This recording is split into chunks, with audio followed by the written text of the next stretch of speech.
नमस्कार beautiful souls, आशा करती हूँ आप सभी स्वस्थ होंगे, मस्त होंगे, अपने अपने मैनिफेस्टेशंस को मैनिफेस्ट करने के लिए कार्यरत होंगे। चलिए आज का वीडियो शुरू करते हैं। आज के वीडियो में हम बात करेंगे क्या हमें कन्फाइंड होके रहना ज़रूरी है। मतलब कन्फाइंड होके रहना मतलब क्या होता है कि अपने से मतलब रखना। अब इसका आप नेगेटिव कॉन्टेक्स्ट मत लीजिएगा, जो मैं बोलना चाह रही हूँ उसको बड़े ध्यान से समझने की कोशिश करिएगा और ध्यान से सुनिएगा। देखिए, जब भी आप अपनी एनर्जी, ठीक है, ड्रेन्ड होते हुए फील करते हैं, जब आप अपनी एनर्जी को अपने पास रोकने लगते हैं, मतलब आप उन्हीं चीज़ों में एनर्जी लगाते हैं जो चीज़ आपको चाहिए, जो चीज़ अच्छी लग रही है आपको, जब आप उन चीज़ों में एनर्जी को अपनी स्पेयर करते हैं तो क्या होता है कि वो एनर्जी रिटर्न बैक मल्टीप्लाई होके हुई ना, मतलब वो और ऐसी चीज़ें जो आपको बहुत अच्छी लगती हैं, आपके दिल को बहुत खास लगती है, बहुत प्रिय लगती हैं, वही चीज़ें आपके जीवन में आती जाएंगी। अब वहीं पे इसके विपरीत अगर आप ये देखें कि कई जगहों पर आपकी एनर्जी ड्रेन हो रही है, बट उसके बावजूद भी आप लगे हुए हैं उस ड्रेनिंग वाली एनर्जी के मोड में, यू आर परसिस्टिंग, और आप अपनी एनर्जी को वेस्ट होने दे रहे हैं और आप उसके बाद एकदम ड्रेन्ड फील कर रहे हैं, तो that is going to bring such more situations and circumstances in your life जहाँ पे आप और ज़्यादा ड्रेन होंगे। ठीक है, ऐसी सिचुएशंस और ज़्यादा आएंगी आपकी लाइफ में जहाँ पे आप ड्रेन होते ही चले जाएंगे and then nothing else, like आपको समझ ही नहीं आएगा कि करना क्या है। तो जो कन्फाइनमेंट मैं आपको बोल रही हूँ, कन्फाइन होकर रहने के लिए, वो किस कॉन्टेक्स्ट में बोल रही हूँ, जहाँ पर आपको लगे आपकी एनर्जी वेस्ट हो रही है वहाँ आपको उन चीज़ों में अपनी एनर्जी को प्रिजर्व करना है। ठीक है, जैसे एक बात समझने की कोशिश करिएगा, एनर्जी सर्कर्स और एनर्जी वैम्पायर्स भी होते हैं। जो एनर्जी सर्कर्स और एनर्जी वैम्पायर्स होते हैं, they are not they are वो लाइक आपको अलग से नहीं समझ आ जाएंगे लोग, उन्हें खुद नहीं पता होता कि वो एनर्जी सर्कर और एनर्जी वैम्पायर होते हैं। कई लोगों से मिलके आपको बहुत ज़्यादा लो फील होता है, आपकी एनर्जी एकदम ड्रेन्ड हो जाती है। तो वो क्यों आपको ऐसा लगता है? बिकॉज उस इंसान को पता है उसकी एनर्जी को, लाइक उसको कॉन्शियसली नहीं पता है, बट उसकी जो वाइब है, उसकी जो ऑरा है, वो आपकी ऑरा में से एनर्जी सक कर रही है, because you are on more positive note. ठीक है, आप उसके कंपेरिजन में और ज़्यादा हायर वाइब्रेशन पे हो। अगर आप नोटिस करना कि आप जिस वाइब्रेशन पे हो, ज़्यादातर आपके पास उससे थोड़ी सी लो वाइब्रेशन वाले लोग अट्रैक्ट होने लगेंगे, अगर आप बहुत पॉजिटिव हो तो।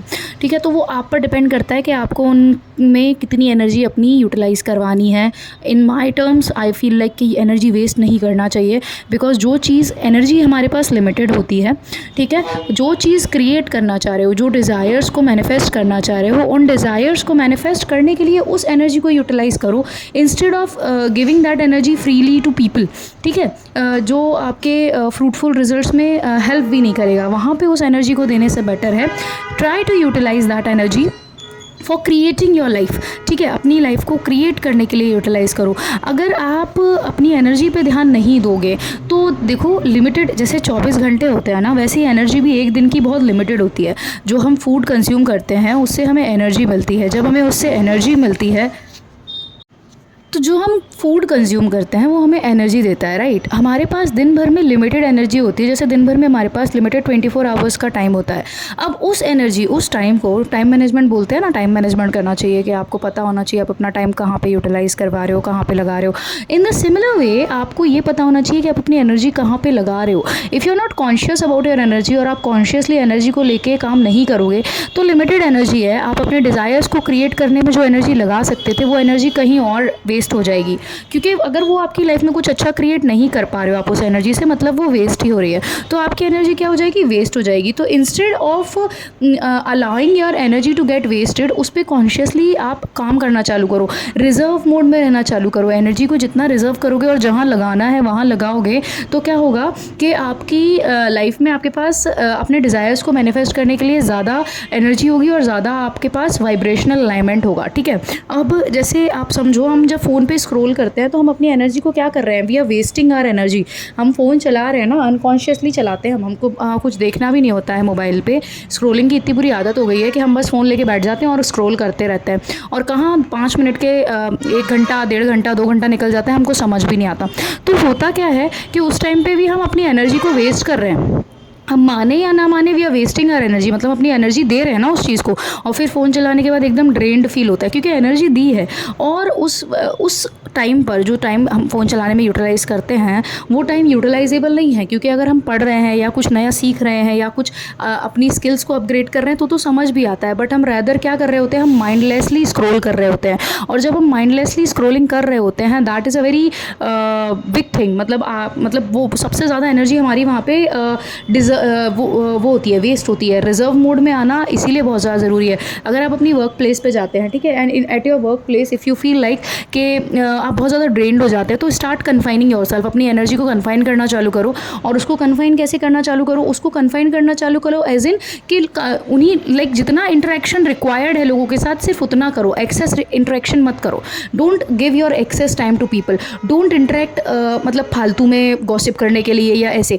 और उसके बाद आप ये थोड़ा प्रैक्टिस करके देखोगे तो यू विल नोटिस कि आप like after your working hours आप एकदम ड्रेन्ड फील नहीं करोगे, एग्जॉस्टेड फील नहीं करोगे, आप अच्छा फील करोगे।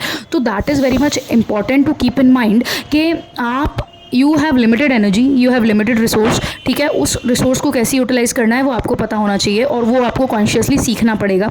और जितना ज़्यादा आप खुद की एनर्जी को अपने आप में कन्फाइन करके रखना चालू करोगे और अपने डिज़ायर्स को मैनिफेस्ट करने के लिए उसको यूटिलाइज़ करोगे, उतना ईजिली 5D से 3D में चीज़ें आना स्टार्ट हो जाएंगी। ओके, आई होप आज का वीडियो आपको पसंद आया होगा। अगर पसंद आया हो तो please do like, share and subscribe to the channel. And until next time, always remember that you're the king, you're the queen of your life, you're the creator of your destiny. And जब तक करेंगे नहीं तब तक होगा नहीं, क्योंकि संकल्प से ही सिद्धि होती है। Thank you for watching the video. Until next time, ओम भैरवाय नमः, हरि ओम तत्सत।